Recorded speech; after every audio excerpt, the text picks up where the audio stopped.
Pemirsa Intens Investigasi. Konten kreator Fujianti Utami Putri meraih penghargaan Popular Video of the Year 2025 dari sebuah platform media sosial yang digelar Jumat 21 November 2025. Kemenangan ini menandai pencapaian gemilang Fuji di sebuah platform media sosial yang turut membesarkan namanya. Selain itu, penghargaan ini pun semakin memperkuat posisi Fuji sebagai salah satu influencer muda yang sukses di dunia maya. Namun di balik keberhasilan itu, terdapat banyak lika-liku perjalanan yang harus dilalui, baik suka maupun duka. Lalu, apa suka duka yang dirasakan Fuji selama perjalanan karirnya? Sementara itu, perjalanan Fuji yang berkembang pesat membuat banyak orang bertanya-tanya, apa yang akan ia capai selanjutnya? Benarkah keinginan Fuji selanjutnya adalah menikah? Benarkah ia masih ingin berpetualang karena masih banyak negara yang ingin dikunjunginya? Apakah Fuji banyak mendapatkan hadiah spesial di ulang tahunnya kali ini? Pemirsa, bersama Intens Investigasi, kami hadirkan kabar terkini, terpercaya, dan teraktual. Tetapi sebelumnya, jangan lupa untuk like, subscribe, dan juga share channel YouTube ini.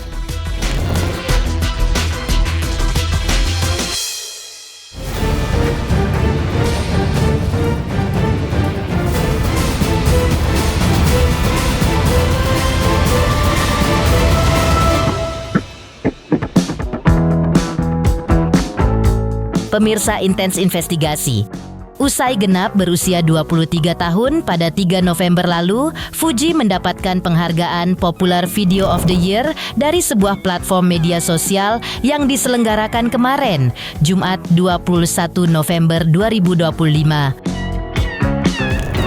Popular Video of the Year TikTok Awards Indonesia 2025 adalah Fuji.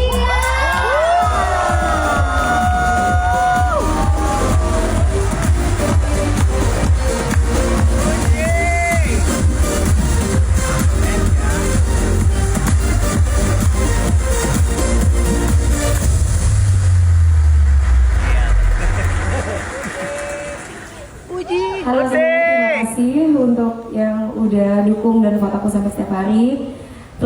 Terutama untuk fans-fans aku yang udah dukung aku sampai saat ini. Piala ini buat kalian. Terima kasih. Usai menerima penghargaan tersebut, Fuji mengungkapkan rasa syukur dan terima kasih kepada fans setianya yang mau berjuang memvoting dirinya, hingga ia bisa memenangkan penghargaan ini. Selain itu, Fuji juga mengungkapkan suka dukanya menjadi seorang konten kreator. Dukanya adalah kalau ia sedang kehabisan konten dan sukanya kalau sedang banyak kesibukan yang harus dijalani, sehingga mendatangkan banyak penghasilan. Nggak nyangka sih, soalnya kemarin tuh sempat foto aku kan sempat di bawah ya, lebih tinggi yang misi. Terus aku juga berterima kasih banget sih sama fans-fans aku yang benar-benar ngebut banget, ngevoting tiap hari. Bahkan banyak banget yang komen, fans-fans aku tuh dukung aku. Dia tuh satu akun atau pakai 5 akun untuk voting berpuluh-puluh kali. Terima kasih banget, terima kasih banget. Suka duka di dunia TikTok itu pertama, kadang kalau lagi kehabisan konten tuh pressure banget ya Kak, apalagi kalau misalnya lagi turun. Kalau sukanya adalah ya pasti kalau kerjaan banyak kan penghasilan lebih banyak, jadi kita bisa ngapain aja, bisa kemana aja, nggak kesulitan mau beli sesuatu. Mendapatkan penghargaan Popular Video of the Year tentunya bukan hal yang mudah dicapai. Itu adalah buah dari kerja keras dan ketekunan Fuji dalam membangun karir sebagai seorang konten kreator. Penghargaan ini tidak hanya sebagai pengakuan atas kualitas kontennya, tetapi juga sebagai bukti bahwa ia mampu menghadapi segala tantangan dan tetap bertahan di dunia yang penuh persaingan ini. Dalam ungkapannya, Fuji juga mengakui bahwa dirinya ingin menikah, namun ia langsung membantahnya dengan dalih bercanda. Keinginan Fuji yang sebenarnya adalah ia masih ingin berkeliling dunia, di antaranya ke Vietnam dan Spanyol. pengen nikah, nggak bercanda. Aku pengen keliling dunia sih. Aku pengen keliling dunia, pengen eksplor lebih banyak negara lagi. Dan kalau aku lagi eksplor banyak negara tuh biasanya konten-konten tuh lebih banyak, foto-foto lebih banyak, lebih kreatif. Konten-konten isi TikTok aku biasanya paling ya gel-gel ya, sama lucu-lucuan, dance, terus vlog sama keluarga aku. Paling itu aja sih ya kan. Aku nggak pernah ke US, tapi katanya lagi susah. Aku pengen ke Vietnam deh, karena biar bisa belanja. Terus habis itu bisa konten-konten belanja di sana. Katanya di sana produk bagus-bagus. Berarti bisa Biar dapat konten lagi kak, biar bisa bikin TikTok lagi. Selain Vietnam, banyak sih ya. Aku pengen ke Spanyol, belum pernah ke sana. Sebelumnya, ketika dirinya genap berusia 23 tahun, Fuji mendapatkan kado ulang tahun dari keluarganya berupa sepatu Keds branded. Selain sepatu, Fuji juga mendapatkan kado ulang tahun dari sang kakak berupa pakaian dan juga sweater. Dan Fuji bahagia menerima kado dari orang-orang terdekatnya itu. kemarin pas aku beli ini bonet ya nih kalau nggak cukup atau apa kan kamu kemarin satu lagi gala cium dulu gala. Jadi kita main kado-kadoan. Lucu lagi. Alhamdulillah. Kan Yunda. Ini apa? Sweater ya? Coba tuh Pak, yang ngasih rok mini salam ini bukan Nuti ya? Tak hanya itu, Fuji juga terlihat bahagia dengan kandang kucing yang ia pesan. Menurutnya, kandang kucing itu sangat bagus dan sesuai dengan ekspektasinya. Ukurannya besar dan membuat nyaman ketiga kucing peliharaannya. Tak hanya itu, kandangnya juga dilengkapi dengan hiasan lampu-lampu, pepohonan, dan juga fasilitas lainnya. Jadi ini adalah kado buat ulang tahun aku. Aku ubah-ubah lagi di rumah aku. Renov lagi. Jadi aku pesen kandang kucing dan bagus banget. Aku ngeliat ini di Kak Rachel. Belum lihat sama sekali. Apakah? Wah, bagus banget gal. Bagus banget. Sesuai ekspektasi aku. Lihat ini gede banget sih. Cakep banget ada lightingnya. Terus ini kayaknya bisa setting ya. Buat mati. Kalau malam kayak gini gal. Kalian mati full buat mereka bobo. Ini lebih tinggi daripada aku ngasih.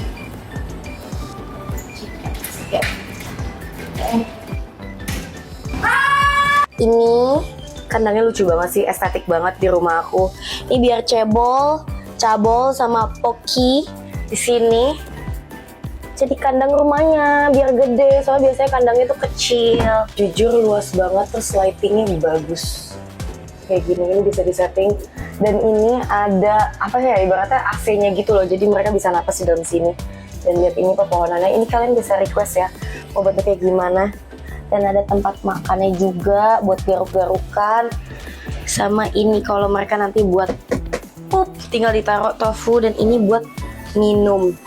Jujur ini kayaknya lebih mewah ya dibanding kamar aku zaman dulu. Ada nama aku, Fuji.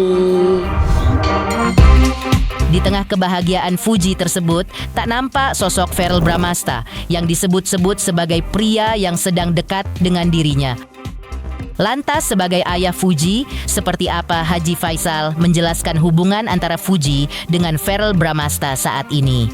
Pemirsa Intens Investigasi, jangan lupa untuk terus menyaksikan Intens Investigasi. Dan pastikan, jangan lupa untuk like, subscribe, share, dan juga komen.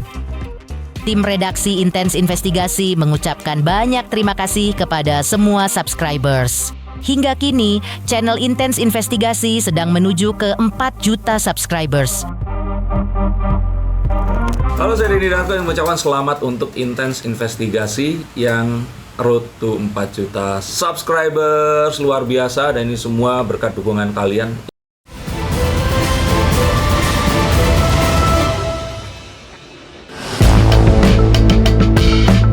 Sebagai orang tua, Haji Faisal selalu memberikan dukungan penuh kepada Fuji dalam segala hal, termasuk dalam masalah hubungan pertemanan maupun hubungan asmara sang anak.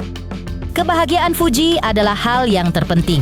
Haji Faisal tidak bisa mengatur atau memaksa apapun kepada anak bungsunya itu. Meski Fuji sempat dikabarkan dekat dan memiliki hubungan spesial dengan Verrell Bramasta. Namun, menurut pengakuan Fuji ke sang ayah, hubungannya dengan Verrell Bramasta masih sebatas teman biasa. Bahkan ditegaskan oleh Fuji, dengan siapapun dia dekat, itu hanyalah sekedar hubungan pertemanan. Kalau sama Verrell sendiri gimana sih saat ini? Saya tidak terfokus kepada seseorang tadi. Karena sejauh ini anak saya berteman dengan, ya istilahnya kalau orangnya baik, dia berteman dengan siapa saja. Ya curhatnya anak saya kan sekedar berteman. Saya selalu menanyakan kepada anak saya dengan seseorang, ya dia selalu berteman. Dengan siapapun dia hanya sekedar berteman. Belum ada yang fokus sejauh ini. Haji Faisal berharap bahwa kelak Fuji akan mendapatkan jodoh yang baik untuk dirinya. Namun ia tak mau menargetkan waktunya karena Fuji masih berusia muda, masih 23 tahun. Karena itu, Haji Faisal tak mau mendesak Fuji, tetapi sebaliknya ia memberikan kebebasan pada sang anak untuk menjalani kehidupannya dengan nyaman. Haji Faisal yakin kalau sudah saatnya Fuji akan menemukan jodohnya. Kalau masalah jodoh kita nggak bisa target. Nggak bisa target kita. Artinya kalau saya sih nggak bisa target terhadap yang perempuan juga nggak, yang laki-laki nggak. Tapi tentu janganlah terlalu Kan sekarang si Fuji masih muda lah ya, masih muda. Kan 23 masih muda.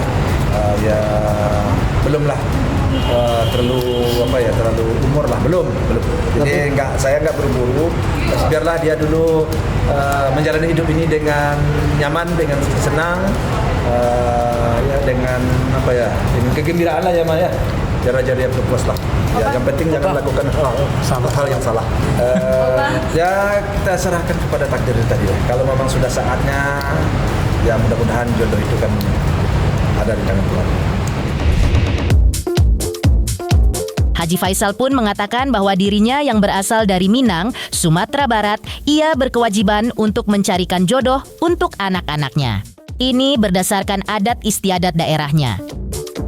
Namun hal ini akan dilakukannya jika memang sudah saatnya anak-anak harus dijodohkan.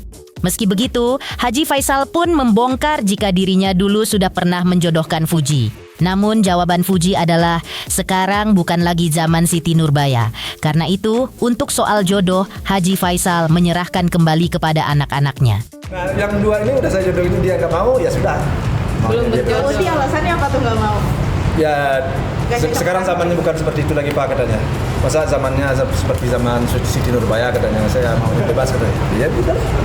Ya selaku orang tua, kalau sifatnya kami di daerah saya, orang tua itu berkewajiban mencarikan suami untuk seorang anaknya, mencarikan istri untuk seorang anaknya. Itu berkewajiban. Ya bagi kami di adat kami seperti itu. Tapi kalau sudah lewat umur ya, tapi anak saya itu kan belum lewat umur. Kalau sudah pantas anak itu untuk punya suami, belum dia punya suami, itu orang tua masih berkewajiban sebenarnya mencarikan suami. Ya perkirakan aja lah, di pantasnya lah ya sampai 30 lah enggak apa-apa. Di laki-laki juga begitu.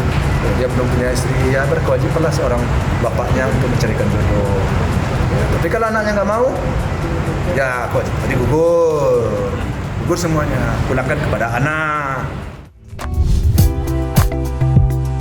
Sebagai orang tua, Haji Faisal juga memiliki firasat yang tajam untuk anak-anaknya. Lantas, benarkah Haji Faisal sudah pernah mengingatkan Fuji untuk berhati-hati agar penipuan yang telah terjadi tak terulang lagi? Pemirsa Intens Investigasi, jangan lupa untuk terus menyaksikan Intens Investigasi.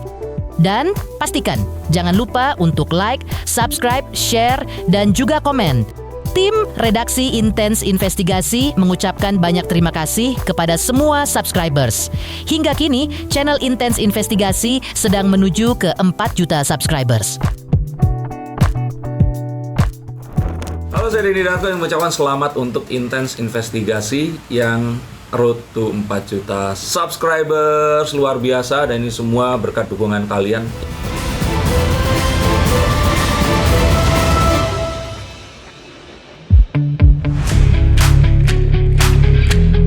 Pemirsa, dikenal luas berkat kontennya yang menghibur dan kehidupannya yang kerap menarik perhatian publik, Fuji kini harus menghadapi kenyataan pahit. Fuji diduga kembali menjadi korban penipuan oleh salah satu anggota timnya yang selama ini dipercayainya. Dugaan penipuan ini melibatkan seorang karyawan yang bekerja sebagai admin di dalam tim Fuji. Kabarnya, adminnya tersebut bekerja sama dengan rekan-rekannya untuk menipu Fuji. Sebagai bentuk langkah tegas, Fuji tidak tinggal diam. Ia langsung melaporkan kejadian ini ke Polres Metro Jakarta Selatan untuk memproses kasus penipuan tersebut. Langkah ini diambil Fuji untuk memastikan agar kasus yang melibatkan timnya ini tidak berlarut-larut dan keadilan bisa ditegakkan. Di sisi lain, Haji Faisal, ayah Fuji, mengungkapkan keprihatinannya atas kejadian yang menimpa anaknya. Haji Faisal juga mengaku kalau ia sebenarnya sudah sering memberikan peringatan kepada Fuji untuk lebih berhati-hati dalam mempercayakan urusan penting kepada orang-orang di sekitarnya. Haji Faisal juga mengingatkan agar Fuji tidak terlalu mudah mempercayai orang yang sudah berada dalam tim, meskipun sudah lama bekerja bersama dengannya. Dulu sudah saya awasi dulu dan sudah ada juga tanda-tanda, udah saya kasih kabar, udah saya tahu ke anak saya, tapi karena kelihayan daripada orang rupanya dia kena juga. Kemarin juga seperti itu, saya sebenarnya jauh-jauh hari sebelum terungkapnya ini saya sudah sampaikan juga kepada anak saya, ini hati-hati juga karena jangan terlalu gampang, jangan terlalu baik banget, ini bisa dimanfaatkan. Ya ternyata waktu itu belum terbukti, beberapa bulan kemudian terbukti, ya rupanya perbuatannya sudah jauh dan ada solusi lagi, diminta kembali duitnya udah pada habis bagi mereka dan mereka sudah bagi-bagi. Akhirnya kita coba ke jalur hukum supaya ada efek jerah lah. Sebenarnya kita nggak kepingin kerana hukum kita sebenarnya, cuma kalau sepertinya nggak sampai ke situ, nanti masuk lagi yang baru. Nah itu makanya kita sampaikan ke hukum. Demikian pemirsa, kabar terkini, terpercaya, dan teraktual yang kami hadirkan hari ini. Jangan lupa untuk terus menyaksikan Intens Investigasi. Dan pastikan jangan lupa untuk like, subscribe, share, dan juga komen. Tim redaksi Intens Investigasi mengucapkan banyak terima kasih kepada semua subscribers. Hingga kini, channel Intens Investigasi sedang menuju ke 4 juta subscribers.